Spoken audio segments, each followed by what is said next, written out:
Hello and welcome back to Rotary District 6200's Grant Management Seminar.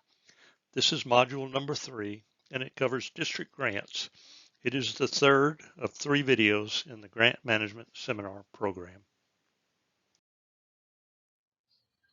Here's how the seminar will proceed. First, you will watch a video as you are doing here.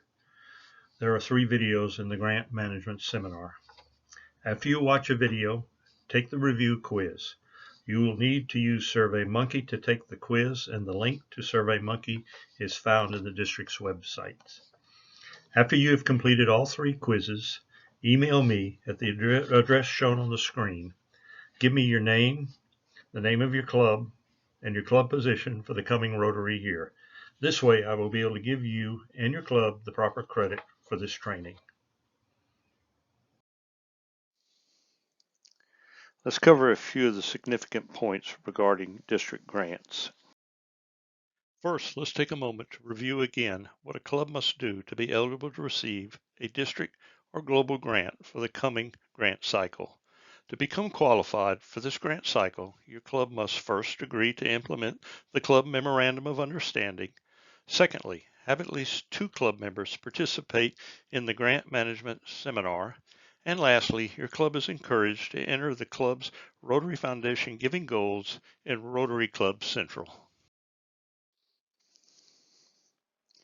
Appoint a club foundation committee chair and advise RI and the district office of the name and contact information for this individual.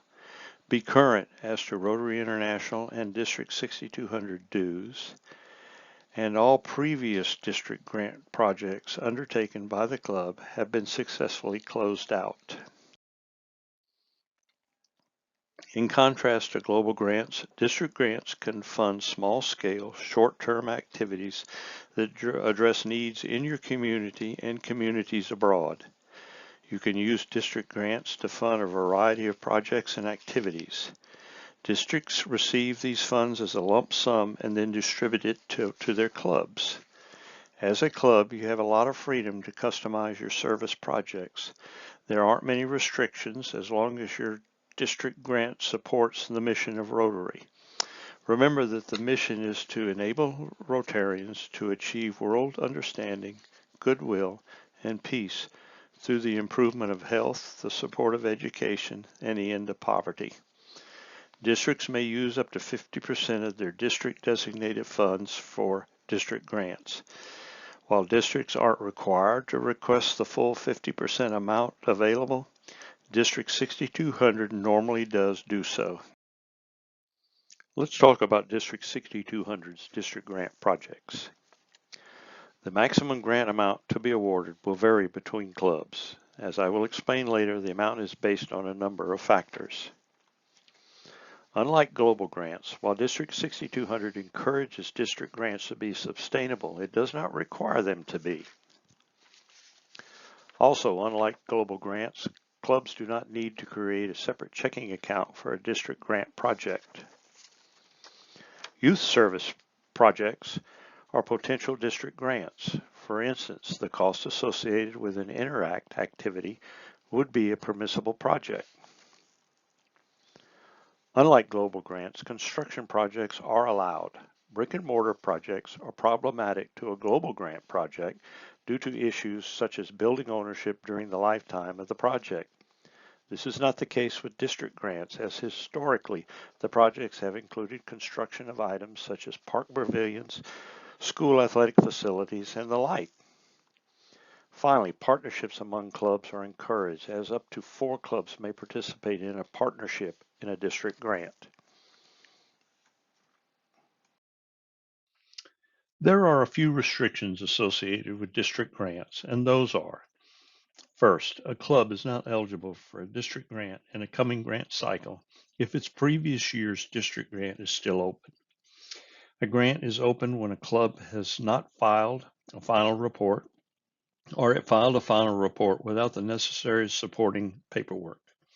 This is why it is important for the incoming club president to work with the current club leadership to make sure the club has properly closed out its current district grant. Second, a district grant cannot be used to help fund another organization's fundraising activities. Third, a club's district grant project may be for awarding scholarships to graduating high school seniors.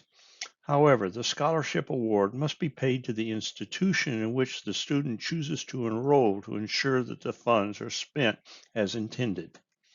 Fourth, do not include cash cards of any kind in your district grants project.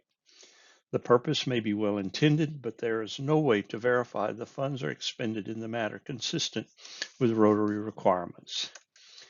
And finally, district grants cannot be used to fund ongoing projects. Funds must be used for new club projects only. Here are the important dates to remember.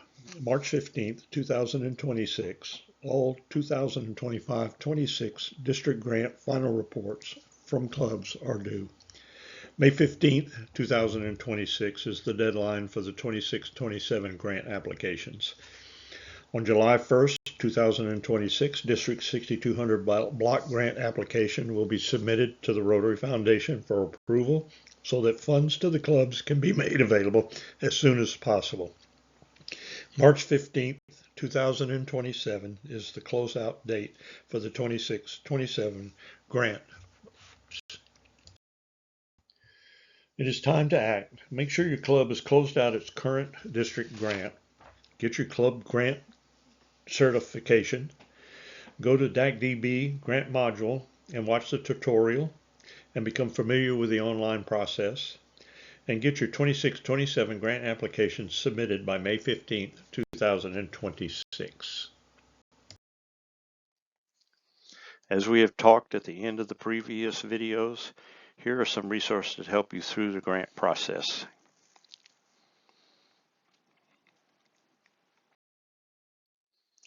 This is the end of the third video. You now may complete the Module 3 review quiz. Thank you.